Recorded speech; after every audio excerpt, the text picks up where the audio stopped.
Hello guys, welcome back to our channel. ఈ వీడియోలో మనం మన కిరణ్ అబ్బవరం గారి Chennai love story cinema collections గురించి అయితే మాట్లాడుకుందాము. Let's get into the video. So ఇంకా Chennai love story cinema collections విషయానికి వస్తే మొత్తం 50 కోట్ల రూపాయలనైతే వసూలు చేసిందనే చెప్పాలి cinema. And still going on అనే చెప్పాలి.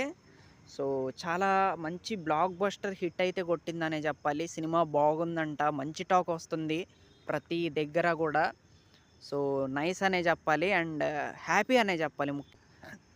కిరణ్ అబ్బవరం గారు చాలా హార్డ్ వర్క్ అయితే చేస్తారనే చెప్పాలి. చాలా బాగా యాక్టింగ్ అయితే చేస్తారు. బట్ ఎక్కడో ఏదో మిస్ అవుతుంది. సో అది ఈ సినిమాతో క్లియర్ అయిపోయిందనే చెప్పాలి. సో ఈ మంత్లో మనకి 2 మంచి బ్లాక్ బస్టర్ హిట్లు అయితే వచ్చాయనే చెప్పాలి మన టీఎఫ్ఐ నుంచి. ఒకటి వచ్చేసి మన అఖిల్ గారి లెనిన్, ఇంకొకటి వచ్చేసి మన కిరణ్ అబ్బవరం గారి Chennai love story. So nice అనే చెప్పాలి. మొత్తానికి మంచి ఎంటర్టైన్మెంట్ అయితే నడుస్తుందనే చెప్పాలి బాక్స్ ఆఫీస్ దగ్గర. సో నైస్, ఆల్ హ్యాపీస్ అనే చెప్పాలి. సో మన టీఎఫ్ఐ హీరోస్ అందరూ మనకు ఎంటర్టైన్మెంట్ ఇవ్వడానికి అందరూ చాలా కష్టపడుతున్నారు అండ్ చాలా బాగా ఎంటర్టైన్ చేస్తున్నారు.